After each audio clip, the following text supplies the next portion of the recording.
Why aren't you negotiating? There's nothing for us to negotiate. The House has done its job. The House Republicans right now are working hard in their districts all around the country. They're meeting their constituents' needs. They're going and explaining and providing the answers, and they're trying to help them navigate through this madness. There's nothing for us to negotiate or to debate right now, because the House already did that. The House did its job. We passed our bill. We did the job to keep the government open, and now it's on the Senate Democrats.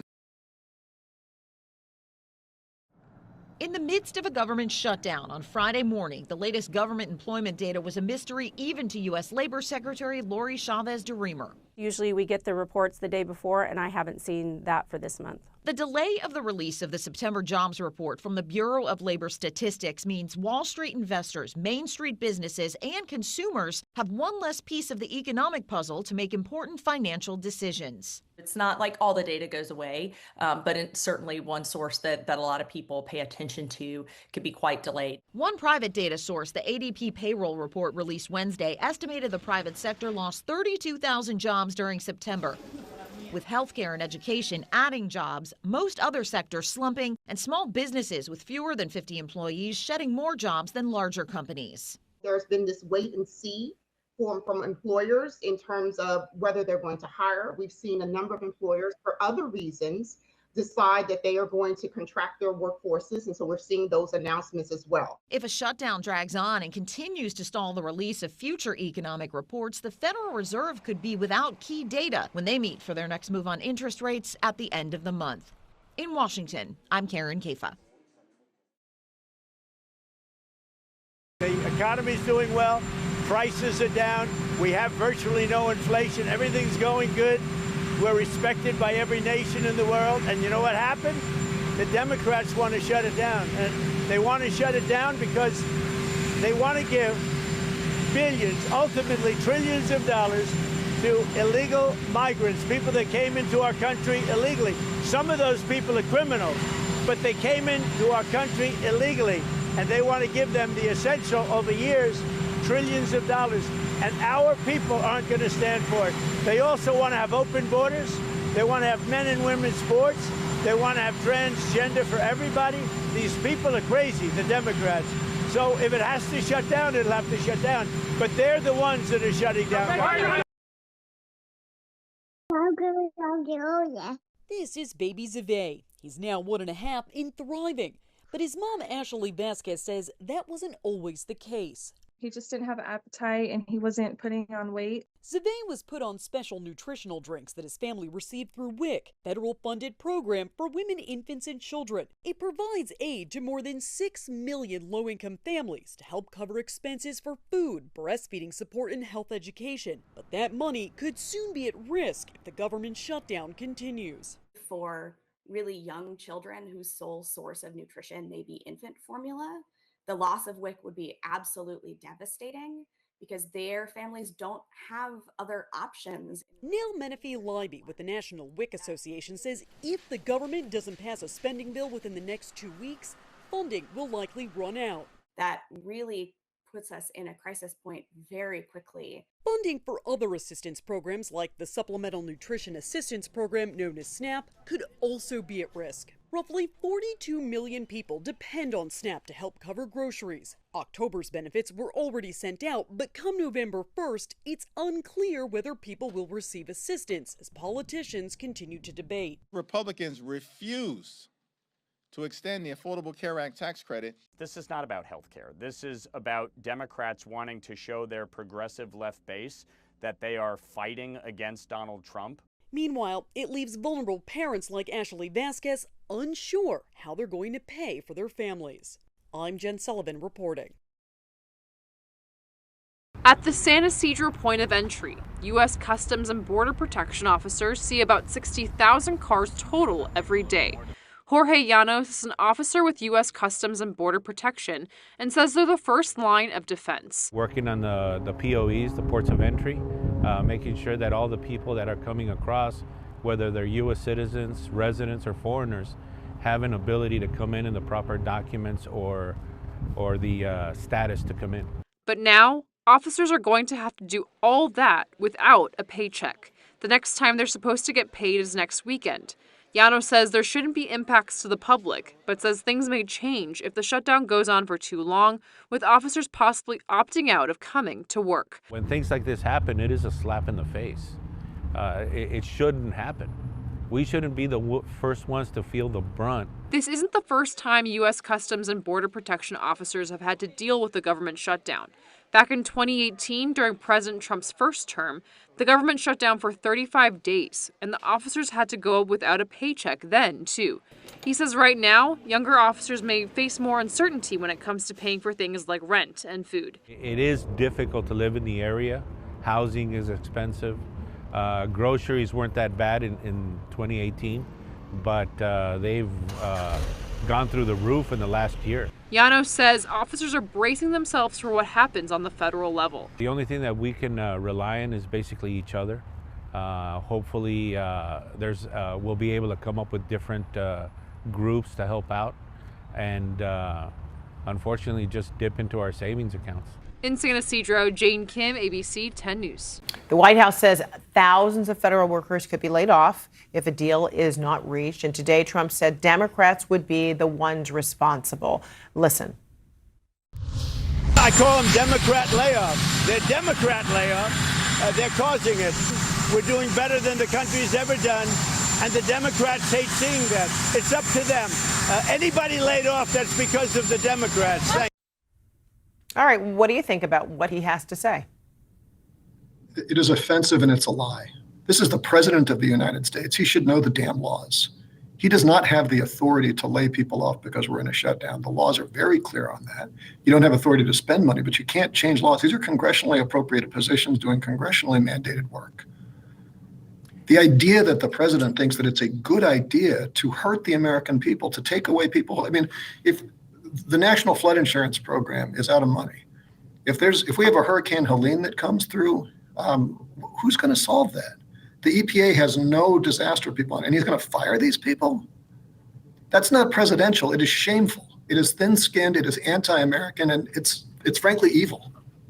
Democrats, unfortunately, are continuing to play political games, and we are now in day 6 of the Democrat federal government shutdown. Millions of American federal workers are under enormous financial stress as a result, wondering how they will pay their bills and take care of their families. If the Democrats do not vote to open the government tonight, federal workers will not receive their next full paycheck. Additionally, the special supplemental nutrition program for women, infants, and children will run out of federal money very soon. This program provides vouchers to buy infant formula, fresh fruits and vegetables, and other healthy foods for low-income families. It can be easily fully funded if Democrats simply vote tonight to reopen the government. Also, our incredible military service members who risk their lives to preserve and defend our country are now working without pay and will miss their next paychecks if this Democrat shutdown does not end tonight. The Republican-backed clean and nonpartisan funding bill fully funds this important food aid program, gets our troops paid, and reopens the government. So all of this begs the question, what is the Democrat ongoing shutdown truly about? The sad truth, we believe, is that the Democrats intentionally shut down the government and are inflicting this pain on American citizens to try and demand free health care for illegal aliens. Of course, this is an indefensible and truly radical policy to be in favor of, let alone to use as the primary reason to shut down the United States government. So the Democrats and their allies are desperately lying about their true motivations. We have to set the record straight with the facts so the American people understand what's really at play here. House Republicans passed a clean and nonpartisan funding bill to keep the government open and ensure our troops and other hardworking Americans are paid. Every single House Democrat except one voted against this clean and nonpartisan funding bill. Senate Republicans have subsequently tried to pass this same clean funding bill 4 separate times, and they will do so again tonight, to fully pass it to be sent to the president's desk for signature. And the president is ready to sign this bill to reopen the government as soon as it is sent to his desk. Yet every single Senate Democrat except 3 have voted against this clean and nonpartisan funding bill. The Democrats' current position is that the only way the American government can reopen is if illegal aliens can get free health care. Don't take my word for it, just look at what's inside of the Democrats' proposal to reopen the government. Their funding proposal would result in nearly $200 billion spent on health care for illegal aliens and other non-citizens over the next decade. To put this in perspective, $200 billion is enough money to fund the entire children's health insurance program, which provides health insurance to low-income children and women. Under the Democrats' proposal, the millions of illegal aliens who improperly were granted asylum and paroled under the Biden administration would once again be allowed to receive Medicaid benefits. It does not end there. The Democrat proposal would also require Medicaid to pay more for emergency care provided to illegal aliens than it does for American patients who are disabled, elderly, or children. When someone shows you who they are, believe them. The Democrat Party has unfortunately closed our government, costing Americans their jobs, threatening our military readiness, harming our economy, and causing chaos, all to help the illegals who broke into our country. Instead of holding illegal aliens accountable and removing them from our country, which is what this administration is trying to do every day, the Democrats want to give them the free benefits paid for by the American taxpayer. Democrats in 2025 are for illegal aliens first and Americans last. This is the reality we are unfortunately facing right now in Washington, D.C. President Trump and Republicans will not give in to these radical demands. The president and Republicans have a sacred responsibility to serve and protect the interests of their constituents, the American people. That's why we are backing a clean and nonpartisan funding bill with no strings attached to reopen the government. Democrats should do what they did 13 separate times under Joe Biden and vote for this exact same type of funding bill. Now the Senate will vote tonight for the 5th time to reopen the government on the 6th day of this shutdown. All we need are an additional 5 Democrat senators to end this madness and vote for the clean funding bill to reopen the government.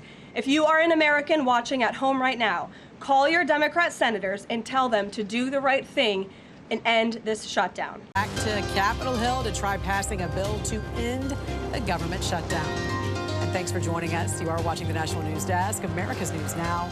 I'm Jan Jeffcoat. It is Monday, October 6th, and today Senate Republicans will bring a funding bill forward once again to see if any more Democrats get on board to end the shutdown. Angela Brown in for Mark Boyle at the live desk with the latest on this. What are you hearing, Angela? Any progress over the weekend? We are not hearing that any Democrats are going to be breaking brakes anytime soon, but these things, of course, as you know, can change in a heartbeat. At this hour, the government shutdown is entering a second week. The Senate is expected to reconvene this afternoon to vote on a bill to fund the government. The bill has already passed in the House but failed in the Senate a number of times last week. Both sides are now accusing the other of acting in bad faith. The reason the government is closed is because Chuck Schumer and 43 of his Democrat colleagues in the Senate have decided now to vote multiple times to keep the government closed. Well, unfortunately, Republicans are lying because they're losing in the court of public opinion as it relates to what's going on right now. We are standing up for the health care of hardworking American taxpayers. Well, the holdup with Democrats in Congress is health care and making sure health care insurance subsidies continue. We'll see if there are any changes this week when it comes to that issue. Meantime, the Trump administration says it will move forward with mass firings and also layoffs as President Trump decides negotiations with Democrats are at a standstill.